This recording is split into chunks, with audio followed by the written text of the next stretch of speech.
mu rugero ibintu bigende neza cyane. So ubuyobozi nabwo bamaze gufata umwanzuro bwo bumaze gutandukana n'ikipe, bumaze gutandukana n'umutoza Liam Rosenior. Nta muntu ababaje kubera ko abafana ba Chelsea baragaragaza ko babyishimiye cyane cyane nka bimwe by'uwishe tajya ririre. Nta muntu ababaje nyuma y'iminsi 106 atoza Chelsea. Hajya gukurikiraho iki rero, ugomba kuyisigarana arahari, yarasanzwe atoza abatarangije imyaka 21 ba Chelsea, nawe yaje asimbura akageza mu kwezi kwa gatandatu mwaka imikino urangiye. Aba bantu b'ubwanwa bwapfutse umunwa kugira ngo umutsinde babigoye. Bigoye cyane. Uko kantu gasubire mu ngo iki. Abantu b'ubwanwa bwapfutse umunwa gupfa kumutsinda biragoye. Uwatsinze Chelsea yarayitsinze. Utarayitsinze wowe yakerere. Utarayitsinze nyine yarakerere. Gusa uyu mwaka ubaye mubi niko navuga je nkurikije ko ndi kubibona. Umwaka utaha haraza gukorwa iki? Ese koko no guhita byanze bikunze azaboneka umutoza mukuru. Nibyo byose mwagarukagaho by'abakinnyi batoya bagomba gushakirwa abandi bo kubafasha kuvanga byose bigomba guhita bikurikira. Niyo kintu cyiza kigomba gukorwa abayobozi b'ikipe ya Chelsea. Hari nekereza ko niba nabari umwanya bakinwe kugira ngo bige business barimo n'ikipe babonye uko imeze, nekereza ko n'amasomo bamaze kwiga nayo yabahagije kugira ngo batangire bashyire ibintu mu buryo bikwiye kuba bikorwamo. Kandi ikipe ya Chelsea ubuyobozi simfite impungenge ku mutoza bazazana cyane ko bazi Enzo Maresca twika ko ashobora kuba yakora mu gihe cyose yakumva kandi agashyigikirwa kwe wera amaze kwerekana icyo ashobora kuba yakora uryo muntu wazamuye ikipe muri Championship cyangwa Premier League. Hari akazi aba yakoze, hari igice cy'ubumenyi bwo ushobora kwizera ko icyo ashobora kuba yakora mu gihe cyose umuhaye ibyo ugomba kumuhereza. Ariko noneho Chelsea ubuyobozi n'ikintu bugomba gukora mbona gikenewe cyane n'abafana ba Chelsea numva bakeneye ko abantu b'abanyakuri bakaza imbere nkuko Tudibere yajyaga agasobanura ibintu runaka kimara kubona equipe abwiza uko abafana b'ikipe ya Chelsea equipe iri kwerekeza he, ifite icyerekezo, irashaka iki, iri mu ihe projet bwoko ki. Kubera ko abatoza bose ikintu cyabajyanaga batandukanye nabo batabashije umusaruro babazaga ko berekeza ku nzira y'ibikombe. Icyo kintu bapfaga nabo kuko Maresca yakubwira ngo okay, niba nakora ibintu bifite abantu kandi abantu bana ko bakeneye nyongeramo muri birenze no Premier League matane, iyo Champions League matane. Ni nacyo uyu mugabo w'Umunyargentine Poch bapfuye ati mbonye umwanya ariko munyingiremo abakinnyi banaba nkagumana abangaba mfite umwaka utana nahatana bikwiye. Niba mu by'ukuri badashaka kumva abantu nk'abo bafite ibitekerezo nk'ibyo kuri equipe ya Chelsea tuzi ko n'undi ari umujyo ari umurongo ibarizwamo n'abafana bayo, hari abafana biyubashye bamenyere gutwara ibikombe batabaye bahangayitse bavuza ngo ikipe yacu ngimaze imyaka 20 ngimaze 15 nta gikombe twara. Bakaba babanza kumva neza badge ya Chelsea icyo aricyo bakaza kabwiza ukorana kuba ati noneho bimeze gutya. Hari Chelsea yabaze imyaka myinshi by'ubukombe ubona ko niwabyibwira mu mutima nk'umufana yaba yibeshye mu by'ukuri bidahari. N'uyu munsi mpamvu umufana wa Arsenal ashobora kuba yahangayika nuko afite ijambo ry'ubuyobozi bwatanze. Baraza baravuga ati dufite projet kugeza no kunyana gatandatu hari ikintu ushobora kuba twatwara. Baraza projet cyangwa bati tugiye kubaka gutya mu twizere, trust the process. Baraza kubita hasi barabivuga. United yimo gukora byose. Hari ijambo ubuyobozi ubwabo byatanze bati twebwe 2028 twuzuza anniversaire imyaka 25 150 turifuza ko twatwaye Premier League. Ubu tubyumva ko ubuyobozi bwa Man ibintu byose bukora babutekereza ikintu ko ati byazashobora ko twagize aho hantu turitaye guhangana icyo gikombe. So ku kipe ya Chelsea ubuyobozi bukwiye kubanza kwibwiza ukuri niyo kipe yegeye mu murongo wa Selling Club. Babwiza uko abafana ba Chelsea ushobora kwifana Selling Club kuza bifane utabishoboye amenye ko ibyahombye nta kintu gikirimo. Ariko kuza kuvuga ngo twe turakora investment iri heavy bigendanye n'imibare y'amafaranga yatanzwe uri kumva ben. Ariko mu by'ukuri ayo mafaranga abantu baguzwe twese tubizanye ko bari Chelsea yikeneye. Kuko mukantuze mubaza ngo ninde mufana wa Chelsea waryamye akarara adasinzire kubera ko Darius Sugo hanemo kubi ahanari arimo kwica bigacika. Liam Delap ninde mufana wa Chelsea wari amusengera. Ninde mufana wa Chelsea wasengeye umuntu bita tuvuga urugero Musanga aciya Pongo. Ninde wasengeye uyu mudefenseur mugwari witegaga w'umuhorande. Ninde wamusengera ariko ni muzima umufana wa Chelsea mumurizo kuri abakinnyi mufite wa mukinnyi muvuga ati umukinnyi ahana ari twaramushakaga ni umukinnyi yaje bigaragara ko akenewe mu kipe ya Chelsea ugiye kureba wasanga ari hafi ya ntabo n'abaje urwego ruhagera ati yakundiye kwa Chelsea barimo baragura byo kugura gusa ariko ntabwo bagura bigaragara ko ari projet runaka yari ni ukugura umukinnyi bigaragara ko nawe bamusubiza ku isoko ni ukureba reselling value buri mukinnyi ukiri mutoya arurwa mu ndorerwamo kuvuga ngo ashobora kuba umukinnyi mwiza cyangwa se natwe twamucuruza natwe twamuguza ibyo ni ibyo bishoboka mu mukinnyi ariko Chelsea nagomba kugura umukinnyi uvuga ngo aje gufasha equipe kugera ku mibare iyi niyi kuko amazina yose yabaye bapropose abatoza cyangwa n'abafana ba Chelsea proposa ntazo na rimwe baragurirwa niyo mpamvu Chelsea ubwayo abayobozi bakwiye kubanza kwibwiza ukuri bakerekana umurongo w'icyo bakeneye kuko niba birukanye nk'umugabo nka Liam Rossenior ubundi Chelsea nyine nimba igiye kuba muri ubu buzima ni ugukubitwa ku manywa na mu gitondo kugeza igihe umurongo wayo ufashe hari kumwirukana ntekereza ko akaba ari impinduka z'ibintu bifatika binagendanye na budget ya Chelsea uko isanzwe imeze njye mbona ari ibintu bibiri insurinya ku byo wari uvuzeho icya mbere bano bagabo ntago donc ni abantu ubona bashyize umutima cyane kuri business they are business oriented mindset niyo bafite kandi Chelsea ubwayo identity yayo ni champion oriented mindset niko Chelsea yubatswe bivuze ngo bakeneye kugarura identity ya Chelsea ni ikipe y'ibikombe ikindi cya kabiri nge mbona projet zose z'umupira zihera nyine ku bayobozi abayobozi nibo baza muri bo bakumva yuko bazagira projet yubakitse mu buryo runaka izamara igihe runaka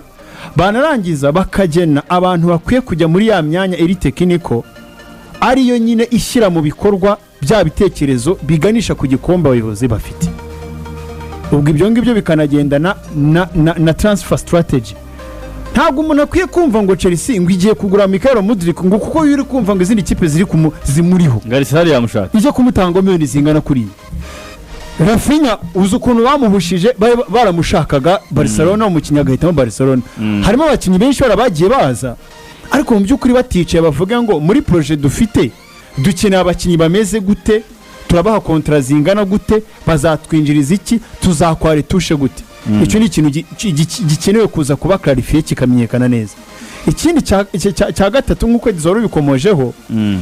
ubundi projet bafite y'ubwayo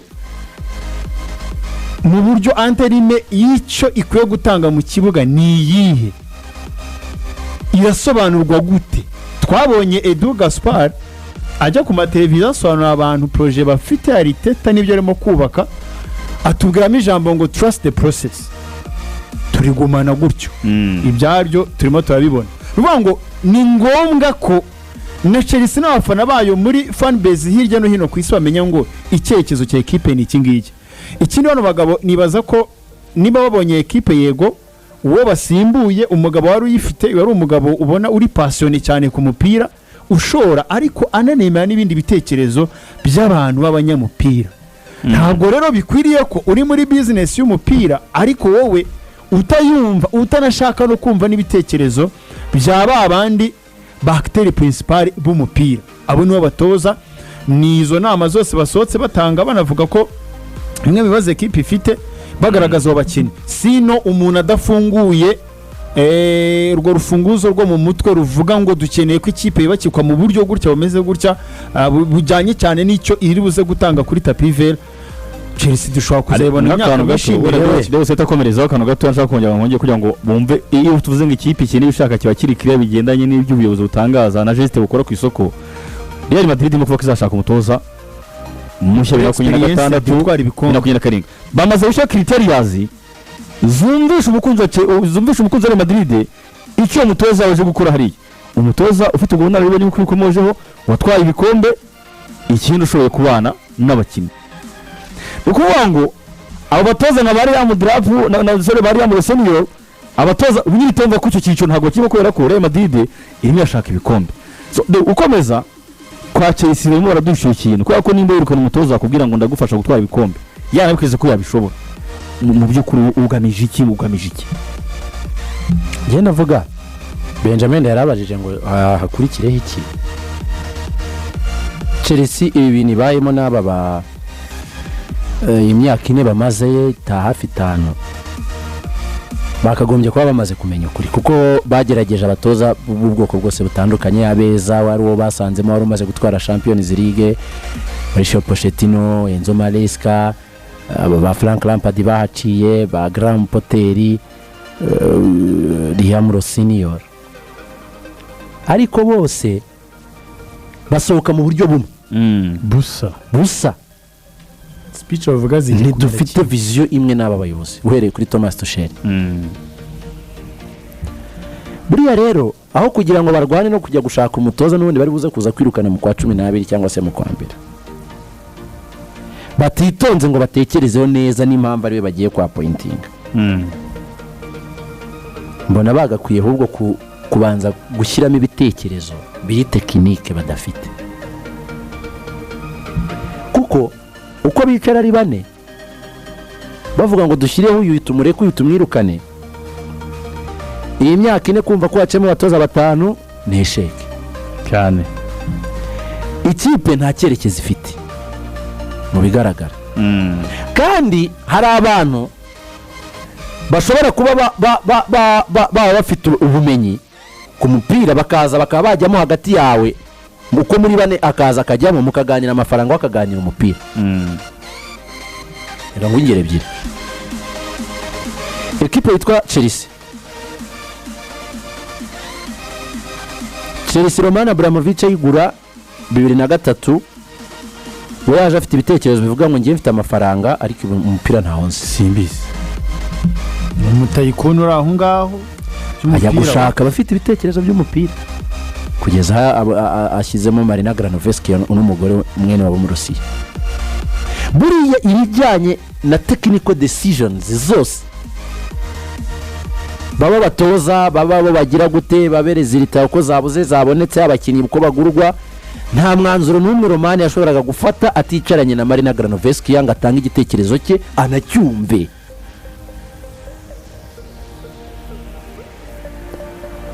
Man City igura bayigura 2009 bari bafite amafaranga pe Sheikh Mansour ari mu nuko hari n'imitungo yabo batajya bavuga myinshi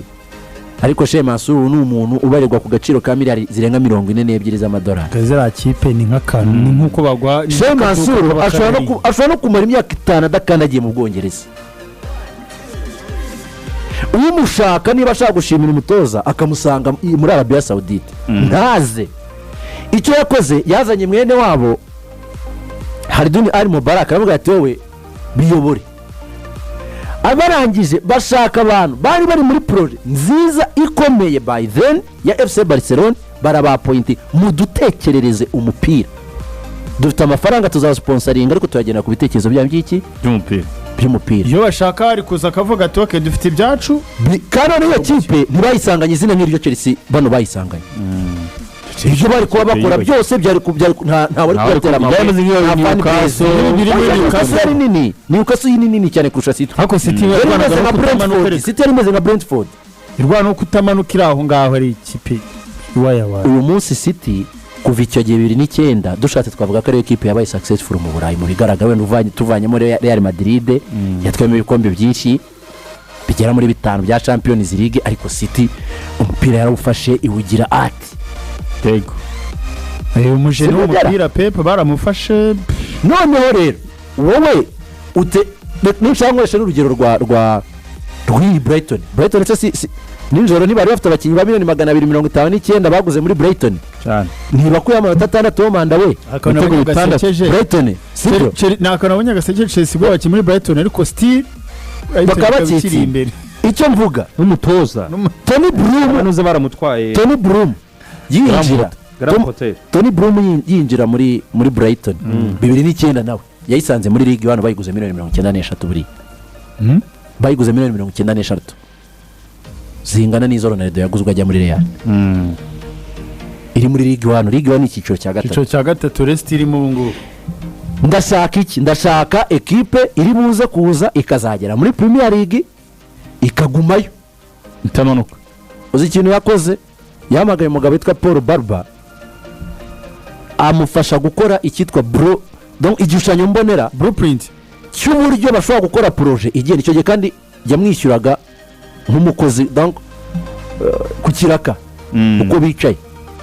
yari ameze Paul nk'umukozi Barba yari ari muri Tottenham na afite n'ikipe na zino kipe zo muri Canada yitwa Vancouver City ngira ngo noneho Tony Bloom akajya amubaza ibitekerezo. Noneho abatowe banza bubake stade ijyanye n'iyo proje ushaka uzaba urimo mu myaka 10 iri imbere. Nibwo bubatse stade bajyamo 2012. Tony Bloom yabwiye Paul Barba aramubwira ati rero tugeze muri championship noneho ngwino umfashe turaninge proje imeze gutya na gutya turayumvikanaho tugere muri Premier League nitugere ntituzavayo. Umugabo amaze imyaka 14 niwe uyoboye, nubwo Tony Bloom nka perezida ari umanuka akajya kuvuga nk'umukire, ariko kuri kote technique Brighton yoboye na Paul Barba. Rero Chelsea mana yanjye uraza undi mutoza ni ufite ubwenge ntazemera kuza, urashaka undi wenda urajya gushaka profile Graham Potter undi Riyamurira araza anonera ntari buyemera arajya muri Bilbao iwabo, urumva yahindura ibitekerezo narangiza naza nawe nyuma y'amezi 5 ururimi rw'umupira rutangire ruvuge byange mu mwirukane. Icyo nge mbona Benjamin hari abantu bahari uyu munsi tuzi ko neza ko ari abajene mu mupira w'amaguru bazi gukora ibishushanyo by'umupira. Urugero rwiza n'uyu mugore wari muri Newcastle Umwongereza Amanda Staveley, nta uyu munsi nta ekipa arimo, yafashije City kuba City, yafashije Newcastle kuba Newcastle. Ni profile y'umupira hari bashobora kuba bagenda bakaganizaho kugira ngo utange amafaranga na gutya agufasha muri decision making ziri technique, umuha umwanya akore umwumve urebe ko atari buri buze kunguka neza. Amanda Staveley ni umugore rwose wisobanukiwe cyane ku bintu by'umupira, arabizi. Niyo atabu wo shaka undi, niyo yaba ari uwo Edu warukomoje, kuko ibitekerezo bya Chelsea biri munsi y'ibirenge bya Edu ku mupira mu bigaragara cyane uko nuko sibyo. Aze byibura urebe uti basi dufashe ko twabonye Arsenal yera kuri Tomiyasu narwo bituna kuri wa muri defense Pablo Mari, uyu munsi kabare equipe yavuga ngo irimo yarwanira ibikombe nubwo itarabitwara, ariko wendira icyo ariko byibura kubina hari nayo ni credit kuba yarashyizeho gihe n'umukure yakwishimira kuza afite n'ibibazo cyangwa se ushake n'undi. None se iyo Brighton navugaga uyu mugabo wasezeye ejo bundi muri Arsenal wari sporting director ku bwa Edu ninde muri Arsenal. Uyu mugabo wasezeye ejo bundi wari wakoranaga na Edu, none watekereza ko oya wavuga Edu ubwo agiye ninjye bito Jason yapfuye kuvuga ngo arasezeye muri Arsenal. Brighton yamusamiye hejuru, yagiye kuzuza staff ya Brighton ko wari bajyanye na Graham Potter utaruye matara. Okay, none tubonye umuntu wa nyawe uri buze kuza kujyamo hano agafata umwanya. Rero buriya hari igihe umuntu wenda aba yumva ko kugira amafaranga bihagije, ariko hari ibintu bidakenera amafaranga, bikenera no gutekereza ngo amafaranga ukayashyirayo usponsoringa ibitekerezo by'uwo muntu. Ariko se ibyo ari byose amaze kuruhuka, muha amafaranga na titre umugire CEO w'umupira muri Bruko, uyu mugabo uvuye muri City Tsiki umuzana amafaranga si ibiceri sari ikindi umurinda kuvanga ajye mu matransferi akorana abe boss. harya bura Chelsea nta n'abarejande ifite basinyemo bari muri profile abashobora kuba muri projet. Wenda ba Petre Sech barahari, bateri babazanye nta nshingano bakazi ko nekereza abakoranye no mu Rusiya ko bagaro biragoye. Nareba mo ngabo ariko se basaza batsiki ku isoko arandi aze amugatuye umugabo wenda ibi nibi aze yicaye muri office, ari umuntu wo muri office, atari umuntu bivuga ngo wagiye kudiringa agutekerereze. The problem ikibazo kiri muri Chelsea aba board yabo ni ibitekerezo by'umupira ni 0 kwijana. Ikibazo ni kimwe nanjye nkubazaho aba bagabo ubwabo uko gutyo bisobanuye, hari umuntu wakwicara akabaho n'icyo gitekerezo bakaba banacyumva, ahubwo se barabizi ko ubwo burwayi bwo bunahari, nase bazahora muri ibijera kuba babizi barabibona. Ibyo ni ibintu ikintu gitera impungenge Benjamin Reka buriya niba abatekinisiye barenze bananiwe kandi bose bagasohoka bakubwira ibintu bimwe, ubwo technical area ntabwo ari nziza. of course ni nawe rega Chelsea rwaye naho iby'amafaranga byo biri ku murongo nta kibazo abaga bafite amafaranga pe bafite amafaranga n'agafaranga nta nubwo ari uko ba Premier League aba amakipe na pasi yo gushora biragaragara ko bayifite ariko ikibazo urashora hehe urashorera iki ugamije iki kugira ngo uzabone iki icyo nicyo kibazo niyo gize ukora abafana ba Chelsea babive mu gihirahiro kandi buriya ari ikintu mu bintu byose badakwiye kwibagirwa iyo ikipe yamaze kujya kuri sene yamaze kuba iri ku itara ry'ikipe itwara ibikombe izi kipe z'abafana turazizi imyaka yashira ari 5 abantu bakayihanganira bakiri mu kijiji bataramenya ibyo murimo yego ariko nta myaka 10 yashira ukiri muri ibi ngibi so ibya Chelsea rero ni chapitre yindi ifungutse tugomba kuganiraho kugeza uyu mwaka w'imikino urangiye ariko umusimbura yabonetse inde eminamuko umusimbura wa Rosenius afite umunzani kabisa umusimbura wa Rosenius Maresca se oya arundi bamuhereje hano arimo gutoza rwose ameze neza cyane mu mvura nyinshi y'amahindu ngo niwe ngo nirirwe bigora cyane ngo yagiye gukorwa akazi kenshi yagiye gukorwa akazi uyu Brighton ntabwo ari kumucika niwe mwarimu uyu ntabwo Brighton yari kumucika reka turebe ku ruhande rw'ikipe Paris Saint-Germain uyu mugoroba bafite umukino w'ikipe ya Nantes muri Ligue 1 n'umukino wa 800 ku mugabo witwa Nasser El Khelaifi abaye umuyobozi w'ikipe ya Paris Saint-Germain arabura umukino wa 800 bageze ku minota 53 ni igitego kimwe cya PSG ku busa bw'ikipe ya Nantes yabwiye umutoza Luis Enrique aramubwira ngo mu kwizihiza umunsi w'iyi mikino 800 ikintu gusaba ni kimwe gusa nyemerera kugumana n'iyi kipe gusa ibindi nta yindi mpano nkeneye nyemerera ugumane n'iyi kipe Luis Enrique ariko bagumana kubera ko Enrique nawe abagabo nabo nabonye badatanga amafaranga makeya cyane cyane ku muntu bashinye